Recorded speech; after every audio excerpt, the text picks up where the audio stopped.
کوئی بگڑی کرانے والا نہیں، کوئی مشکل کشا نہیں، کوئی حاجت روا نہیں، اللہ ہی ہے۔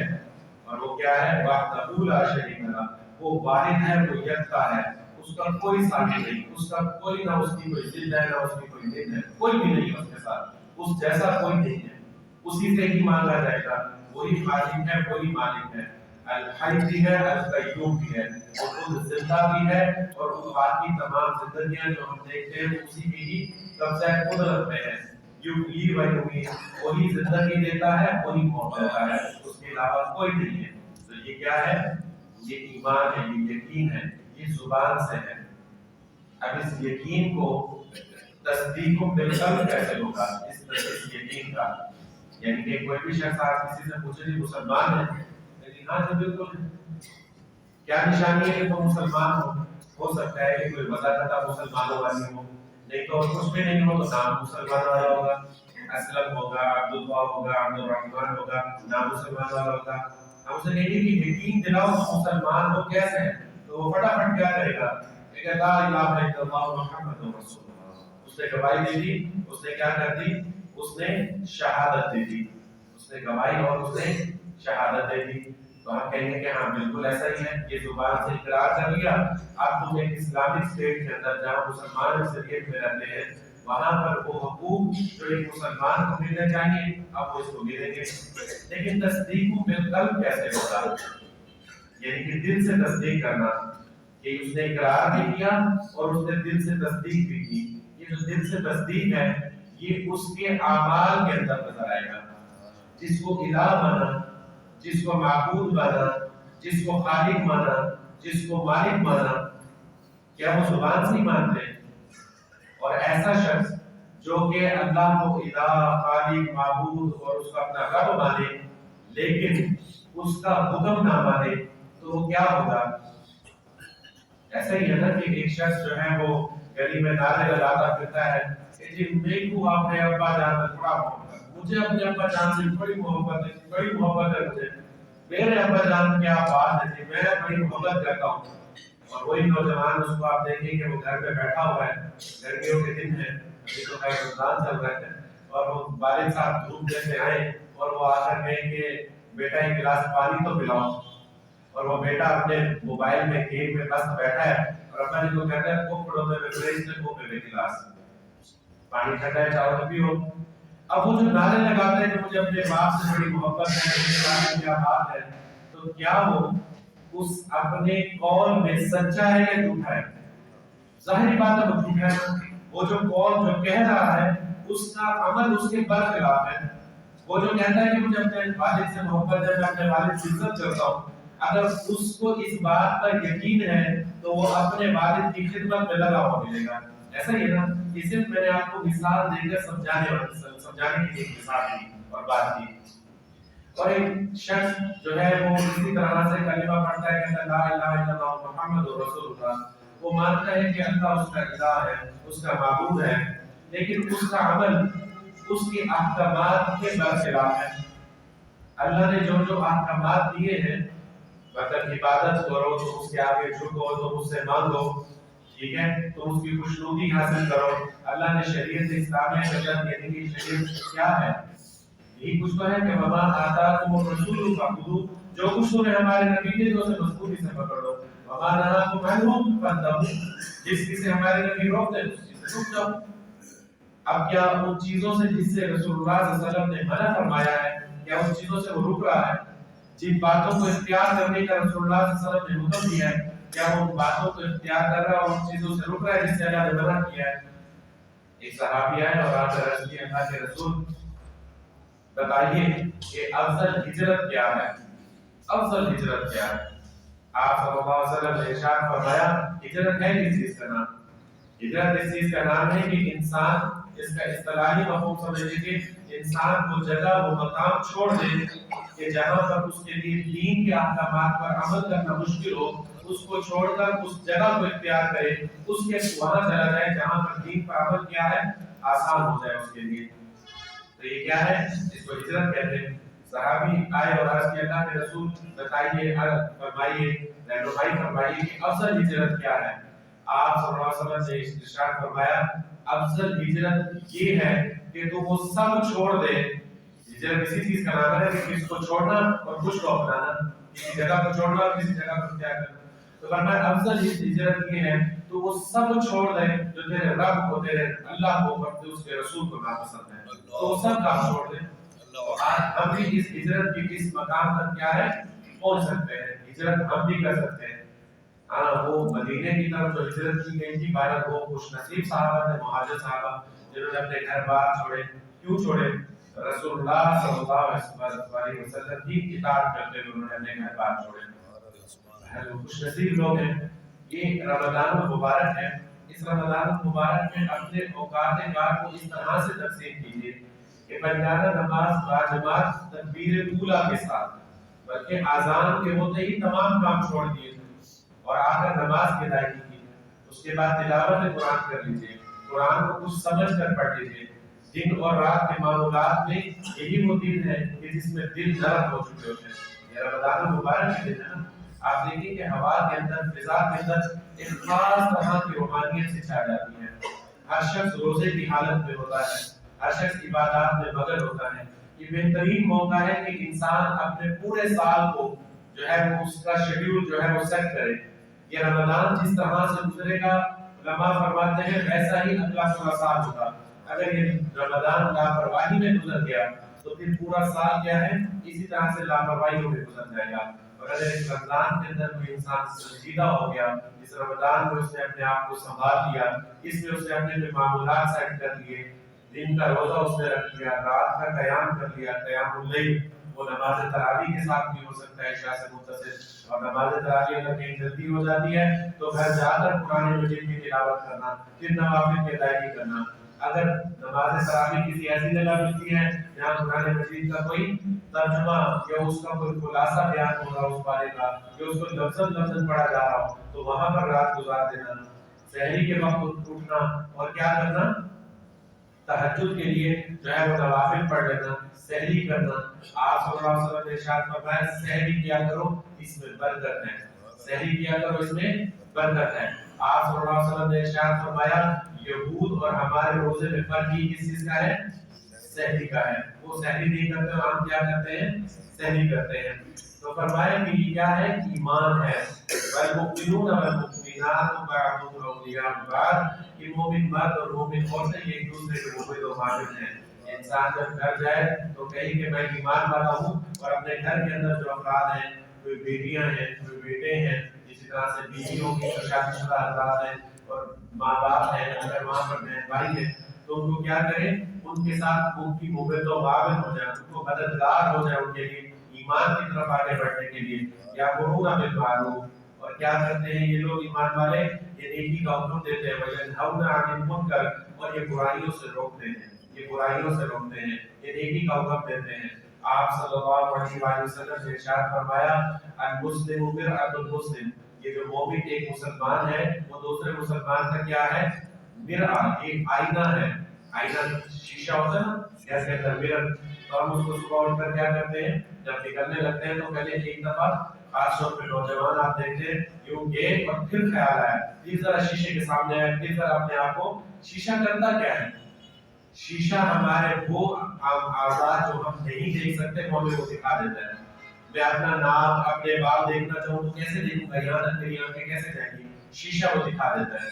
شیشہ کیا کرتا ہے, شیشہ بتا دیتا ہے سیٹ کر ذرا, وہ پھر اپنا دور اٹھائے گا, اس کو سیٹ کرے گا, داڑھی شاڑھی ہے تو اس کو ذرا ہاتھ پھیرے گا, دیکھے گا یہ کیا نشان لگا ہوا ہے, میں تو ایسے ہی چلے جاتا, وہ نشان صاف کر کے پھر باہر جائے گا, ایسے ہی ہے نا. یہ کیا ہے, شیشے کا کام ہے.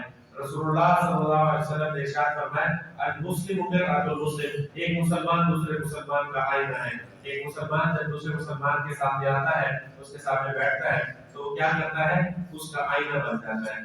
وہ اسے بتاتا ہے کہ آپ محبت کے ساتھ, میرے بھائی رمضان المبارک ہے, یار تم گپے شپے لگا رہے تھے باہر, تو ذرا دھیان دیا کرو, ایسے فضول بات مت کرو, کیوں اتنا بول رہے تھے, یہ وقت ہے تمہارے پاس, رمضان کی گھڑیاں ہیں, تم اٹھ کر قرآن کی تلاوت کر لو, اچھا ذکر کر لو, تم اللہ کا ذکر کر لو, قرآن کی تلاوت کر لو, کوئی اچھی کام کر لو, اگر وقت ہے تو نوافل اٹھ کر ادا کر لو. تو اس کو دکھاتا ہے, اور وہ کیا کرتا ہے, اس کے اندر کوئی خامی ہے تو وہ بھی اس کو بتاتا ہے.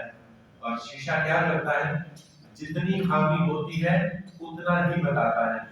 وہ جو شیشہ ہوتا ہے نا جس کے اندر اگر کوئی ہاتھ اوپر کوئی داغ لگا ہو, کوئی نشان لگا ہو اور اس کو بڑا کر کے دکھائے, ہم کہتے ہیں اتارو شیشے کو, دیکھیں ٹھیک ہے یہ خراب ٹھیک ہے, یہ ایکوریٹ تصویر نہیں دکھاتا.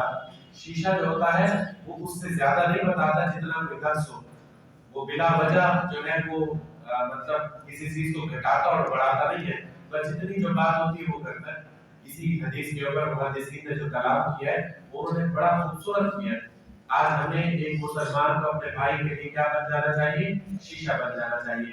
اور اگر کوئی ہمارے لیے شیشہ بنانا, ہم کسی کے لیے شیشہ بننے کے لیے تو فوراً تیار ہو جاتے ہیں, مرر بننے کے لیے فوراً تیار ہو جاتے ہیں.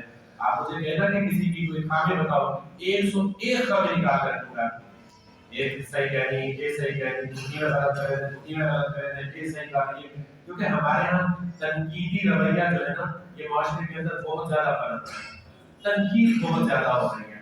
لیکن کیا کریں, اپنے کسی مسلمان بھائی کو موقع بھی نہیں کہ وہ میرے لیے شیشہ بن جائے, وہ مجھے بتائے کہ میرے اندر کوئی اگر کمی کوتاہی ہے, میرے اندر اگر کوئی خامی ہے تو وہ بھی اس کو کیا کیا جائے, قبول کیا جائے.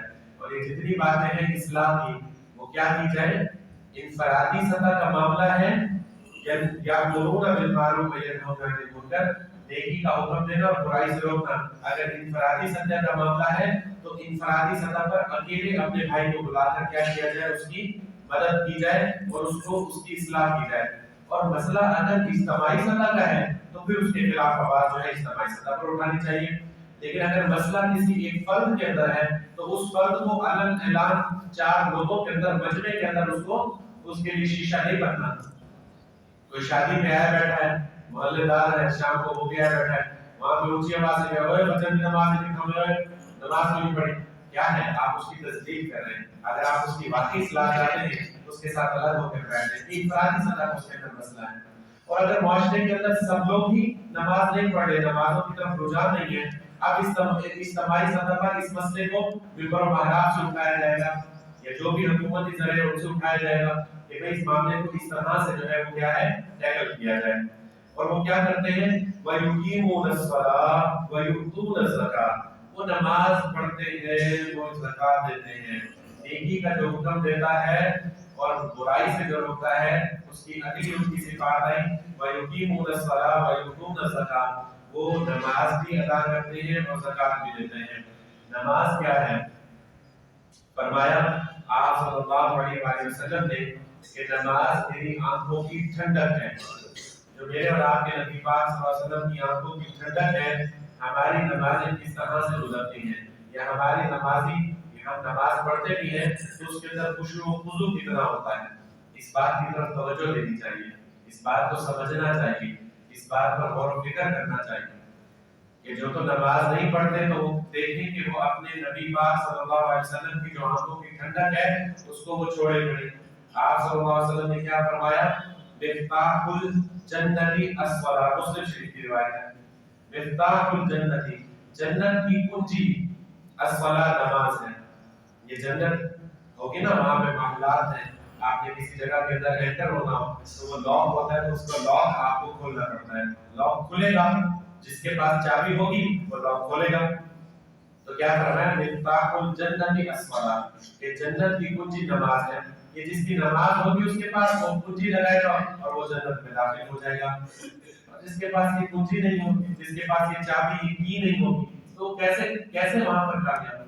آپ صلی اللہ علیہ وسلم نے ارشاد فرمایا, الفرق بین الاسلام والکفر الصلاۃ, کہ اسلام اور کفر کے درمیان فرق کرنے والی چیز ہی نماز ہے. یہ ینہون, یہ جو یہاں پر فرمایا یامرون بالمعروف, نیکی کا حکم دینا. اس نیکی کے حکم دینے میں سب سے بڑی نیکی کا حکم کیا ہے کہ لوگوں کو اللہ کی عبادت کی طرف لگائے, لوگوں کو اللہ کی جو ہے وہ ان کا مطلب اس کی عبادت کے اندر لگا کر ان کو نماز کی طرف لائے. ہر شخص اپنے لیے یہ فیصلہ کرے کہ میں اپنے کسی مسلمان بھائی کے ساتھ جڑ جاؤں گا. یہ میں آج کا آپ کو اس رمضان میں اپنے لیے پورے سال کا ٹارگٹ لے لیجیے. جب آپ اپنے لیے کوئی ٹارگٹ لیتے ہیں کسی دوسرے کے حوالے سے تو آپ آٹومیٹکلی اس پر کیا کرتے ہیں, خود بھی عمل کرنا شروع کر دیتے ہیں. یعنی کہ آج آپ ٹارگٹ بنائیں کہ میں اپنے ایک بھائی کو جو ہے وہ کہوں گا, اس کے ساتھ اٹیچ ہو جاؤں گا, غیر محسوس طریقے سے اس کے ساتھ گپ شپ لگاؤں گا، اور جیسے نماز کا وقت ہوگا تو مجھے کہوں گا چل یار آ نماز پڑھ، آ جا یار نماز پڑھ. تو مطلب اس کو کیا کرو گے، مطلب اس کو نماز کی طرف، نیکی کی طرف اس کو حکم دوں گا. اور یہ بھی ٹارگیٹ پورا سال رکھیں. اب وہ نماز پڑھ رہا ہے، نماز کے لیے آنا جانا ہو گیا اس کا، اب کیا کریں، اپنے لیے ٹارگیٹ بنائیں. اب میں دین کو سیکھوں گا، اب میں رسول اللہ صلی اللہ علیہ وسلم کی پہچان تو دوں. آتی ہے نا مسجدوں سے صدائیں، وہ ہمارے نبی، ہم ان کے امتی، امتی تیری قسمت پہ لاکھوں سلام. آتی ہے نا صدائیں، یعنی کہ وہ ہمارے نبی ہیں، ہم ان کے امتی ہیں، امتی تیری قسمت پہ لاکھوں سلام. باقی لاکھوں سلام ہونے چاہیے. یہ کوئی اعزاز سے، کسی اعزاز سے کم بات نہیں ہے کہ ہم رسول اللہ صلی اللہ علیہ وسلم کے امتی ہیں. لیکن امتی ہونے کا ہمارے پاس کیا سرٹیفکیٹ صرف یہ کلمہ تو ہے، اور کیا ہے؟ ابھی گزرا ہے پی ایس ایل کا میچ، فائنل ہو گیا، رمضان میں انہوں نے رکھا، کوئی فکر نہیں، کوئی پرواہ نہیں پلاننگ کرنے والوں کو. ایک ایک کھلاڑی کے بارے میں نے نوجوانوں سے ملا اور میں نے ان سے پوچھا کہ کھلاڑی کے بارے میں، اس نے اتنا پیسہ دیا، اس نے اتنے چوکے لگائے، اس نے پچھلے سال اتنے چھکے لگائے، پچھلے سال اس کے لیے تھا، اس سال یہ یہاں پر ہے، اس کی ایوریج یہ بن رہی ہے، اس کی تنخواہ یہ ہے، اس کا فلانا یہ ہے. کیا ہے؟ وہ کھلاڑی دل کو پسند آ گیا ہے، وہ اچھا لگتا ہے، وہ ہیرو ہے جی ہمارا، قومی ہیرو بن گیا جو ہمارا ہے. اس کے بارے میں ایک ایک ایچا پیچا اس کا جانتے ہیں. اور ہم امتی ہیں، نعرے لگاتے ہیں امتی تیری قسمت پہ لاکھوں سلام. اس نبی کے بارے میں مجھے اور آپ کو کتنا معلوم ہے؟ آپ صلی اللہ علیہ وسلم کے ازواج کون ہیں؟ آپ صلی اللہ علیہ وسلم کے ازواج جو آپ صلی اللہ علیہ وسلم کے نکاح میں جو عورت آئی وہ کون ہے؟ امی ہے، میری اور آپ کی والدہ. پوری امت کے لیے ماں کا درجہ رکھتی ہے. ہمیں اپنی ماں کا پتہ ہے کتنی، رسول اللہ صلی اللہ علیہ وسلم کے ازواج کتنی ہیں، آپ صلی اللہ علیہ وسلم کی اولاد کتنی ہے. آپ صلی اللہ علیہ وسلم نے جب مطلب دعوت و تبلیغ کا سلسلہ ان کے اوپر وحی کا آغاز ہوا تو کون کون ایمان لایا؟ رسول اللہ صلی اللہ علیہ وسلم نے ہجرت کب فرمائی؟ مطلب کون کون سی جنگیں تو ہم جانتے ہیں، بدر جنگ ہوا، خیبر بھی ہوا، تبوک بھی ہوا، حنین بھی ہوئی، فتح مکہ بھی ہوئی، بدر بھی ہوا، احد بھی ہوا. اس کو سیکوینس، اس کو ترتیب لگائیں، کیا پہلے کیا بعد میں. جانتے ہیں ہم اپنے نبی کو. آج ہمیں یہ دیکھنا پڑے گا کہ ہم کیا کہاں کھڑے ہیں، ہم کیا کر رہے ہیں، ہمارے اوقات کن کاموں میں گزر رہے ہیں. وَيُطِيعُونَ اللَّهَ وَرَسُولَهُ، اور وہ کیا کرتے ہیں، وہ اللہ اور اس کے رسول کی اطاعت کرتے ہیں. أُولَٰئِكَ سَيَرْحَمُهُمُ اللَّهُ، جو ایمان والے مرد اور ایمان والے عورتیں یہ کام کرتے ہیں، یہی وہ لوگ ہیں جن پر اللہ اپنی رحمت فرماتا ہے. إِنَّ اللَّهَ عَزِيزٌ حَكِيمٌ، بے شک اللہ جو ہے وہ عزیز ہے، زبردست ہے اور کمال حکمت والا ہے. تو فرمایا کہ بعد اللہ المؤمنین والمؤمنات، یہ وہ مومن مرد اور عورتیں جنہوں نے اوپر جو کام بتایا نا وہ کرتے ہیں. وہ کیا کرتے ہیں؟ وہ نیکی کا حکم دیتے ہیں، برائی سے روکتے ہیں. وہ کیا کرتے ہیں؟ وہ نماز پڑھتے ہیں، وہ زکوٰۃ ادا کرتے ہیں. وہ نماز پڑھتے ہیں اور وہ کیا کرتے ہیں؟ وہ زکوٰۃ ادا کرتے ہیں، اور وہ اللہ اور اس کے رسول کی اطاعت کرتے ہیں، اس کے آگے سر تسلیم خم کرتے ہیں. فرمایا وعد اللہ المؤمنین والمؤمنات جنات تجری من تحتها الانہار خالدین فیہا. ایسے مومن مرد اور مومن عورتوں کے لیے کیا ہیں؟ اللہ سبحانہ وتعالیٰ نے ایسی جنتیں تیار کر رکھی ہیں جس کے نیچے سے نہریں بہتی ہیں. خالدین فیہا، وہ اس کے اندر ہمیشہ ہمیش کے لیے رہیں گے. ومساکن طیبۃ فی جنات عدن، اور ان کے لیے بڑے پاکیزہ گھر ہوں گے وہاں پر. فی جنات عدن، ان باغات کے اندر ان کے گھر ہوں گے عدن، ہمیشہ قائم و دائم رہنے والے. ورضوان من اللہ اکبر، اور سب سے بڑھ کر جنت میں انہیں اس بات کی اطلاع دی جائے گی کہ تمہارا رب تم سے راضی ہو گیا، اللہ کی رضا ان کے لیے ہوگی. ذالک هو الفوز العظیم. اللہ فرماتا ہے یہ سب سے بڑی کامیابی ہے. یہ کیا ہے؟ یہ سب سے بڑی کامیابی ہے. اور ہمیں کرنا کیا ہے؟ ہمیں اس دنیا میں اطاعت والی زندگی گزارنی ہے، اطاعت والی زندگی گزارنی ہے، اطاعت والی زندگی گزارنی ہے. 3 دفعہ کہا اللہ مجھے بھی توفیق عطا فرمائے، اللہ ہم سب کو توفیق عطا فرمائے. اطاعت رب اور اطاعت رسول یہ کلیہ ہے کامیابی کا، اس دنیا میں بھی اور آخرت میں بھی. اگر کوئی شخص کامیابی چاہتا ہے، اگر کوئی شخص، ہاں جیسے آخر میں کہا نا ذالک الفوز العظیم، یہ فوز الکبیر، یہ سب سے بڑی کامیابی ہے. اصل کامیابی ہے یہی کہ تک جو آخرت میں کامیاب ہو گیا. اللہ سبحانہ وتعالیٰ ہم سب کو یہ کامیابیاں سمیٹنے کی توفیق عطا فرمائے.